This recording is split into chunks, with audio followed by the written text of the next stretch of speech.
Hey, Choir Nation. It is Thursday, and this is episode 3 of the podcast. It is March 26th, and I hope that you've been having a good week. We are marching forward and doing our best, and it sounds like a lot of you, based on your responses to the Google form, sounds like a lot of you are starting to fall into a little bit of a pattern with when you do your schoolwork and when you do your other activities, and I think that's really a good thing. I think having a schedule and kind of a routine, even in this weird type of situation, is helpful. When it comes to choir assignments for today, should be a pretty easy day. All I'm going to have you do is a little bit of sight reading, and it is focused on the very common intervals that we deal with. I've noticed from your last couple of assignments that some of you really do need a little bit of extra work on just the distance from one note to the next. So we're talking about from like do to re and do to mi and do to fa and so forth. So it's a really short little passage, but I hope that it will be helpful. You'll also be watching a couple more of those 2-minute theory videos like we did last week, Thursday, and that's really about it. So I love to hear from you what you're doing. It sounds like a lot of you are getting out into nature, you're hiking, you're doing projects outside. I'm hoping that the weather will continue to warm up so that it's just even more and more pleasant for us to be outside. It does sound like a lot of you are struggling to stay on top of your schoolwork, and just so you know, we're having a staff meeting today, a virtual staff meeting, and obviously I'm pre-recording this, so I don't know the outcome of that, but I wonder if we're going to talk a little bit about just our expectations as teachers of what you need to be doing, and hopefully you'll start to see some consistency from your different teachers as far as how much work you really have to do. And I know that a lot of you are just struggling a little bit with that right now. So hopefully you are reaching out to your teachers on a regular basis and not letting things pile up, because I think that's probably the most overwhelming aspect at all, just of having your work pile up and not be able to meet face-to-face with your teacher. So I know they all want to help you out. So our toilet paper situation has really started to get critical. We went out this morning. I say we. I sent Mr. Bexfer out to Meyer this morning to see if there was any there. And nope, no surprise, no toilet paper there. And I just don't understand. Where is it all going? Who is buying it all? I mean, they keep saying that they're restocking the shelves like every morning. Are people eating it?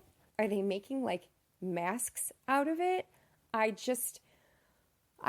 don't know, but I do know that we're going to have to get really creative really soon. And obviously we're being encouraged not to leave our homes very much. We're supposed to like send one person out to do the grocery shopping for the week. But if every time we go out for toilet paper, they don't have it, then we're going to have to make more trips. And then I feel like I'm disobeying the governor, and I'm a rule follower. So that's really, really hard for me. So we'll just see how that goes. I've been thinking about this a little bit more too, since they've shut down all salons and spas and like hair cutting type places. I am an extremely low maintenance person, as you know, so I'm going to come out of this looking about like I always do, because I don't ever get anything done with my hair or really like wear makeup or have eyelash extensions or get manicures and pedicures, because I just really don't care, honestly. I think a lot of people are going to come out of this pandemic looking really unrecognizable, and I'm sort of I'm anticipating how entertaining that's maybe going to be. And then also I'm thinking about the fact that there are 2 young men in my household who aren't going to be able to get haircuts during this time frame. And now Mr. Bexford doesn't have that much hair to cut, sadly, but the hair that I am gonna cut, like I want it to look good, so I feel like I'm gonna need some YouTube tutorials or some sort of help. And then there's Jack, and his hair grows so fast, and I don't know, I feel like if you have a little wave to your hair or something, you can get away with growing it a little bit longer, but his hair literally sticks just straight out of his head, and it doesn't look good when it gets long. So I don't know if any of you have suggestions on like how I can do a little DIY haircut job on the two gentlemen in my house. That would be much appreciated because I'm a little bit scared, but I think I'm the only woman that's up for the task. Actually, I'm sure if I let Clara do it, she would be more than happy to do it, but I don't think that would be fair to anyone. So, yeah, so that's that. Theory Thursday.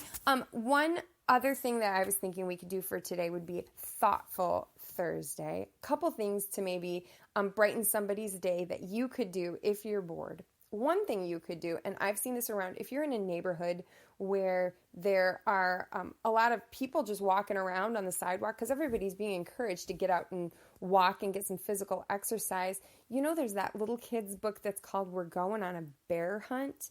They're encouraging people to take teddy bears and stick them in their windows so that they can be seen from the outside so that when families come by with their little ones, they can see your little bears in the window. And then it's sort of like the family's going on a bear hunt. So, I mean, if you're way out in the country, probably nobody's going to be going on a bear hunt by you. But if you're, in town or if you're in a place where there's a lot of walking paths or sidewalks, that might be a cute thing to do.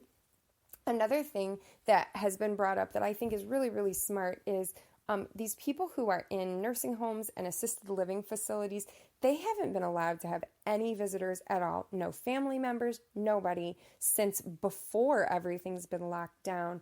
And I'm just feeling really sad for them. They must feel really, really isolated. A lot of them aren't really great with technology, so it's not as though they can just hop on FaceTime or Skype or whatever. They just don't necessarily know how to do that.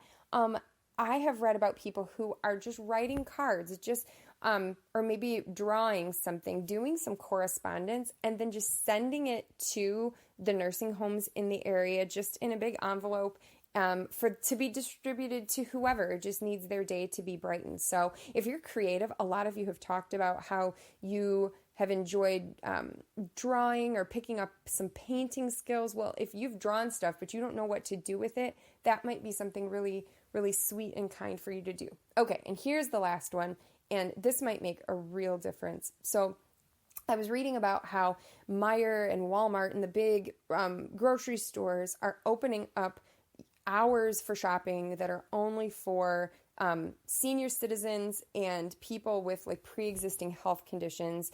But it's only like an hour early in the morning, twice a week. And I saw somebody took a picture of yesterday morning when they had that open hour. And you guys, it was the exact opposite of social distancing. There were people all packed together in this line. And from everything I heard, people inside were all crowded and huddled together, and it was just a terrible situation, and it was the opposite of what they really were intending. So if your parents will allow you to do this, and if you have transportation, maybe talk to a local person who is a senior citizen or somebody who has a health condition who needs groceries, and if your parents would allow you to take the list and go out and grocery shop for them and bring it to them and maybe set it on their porch.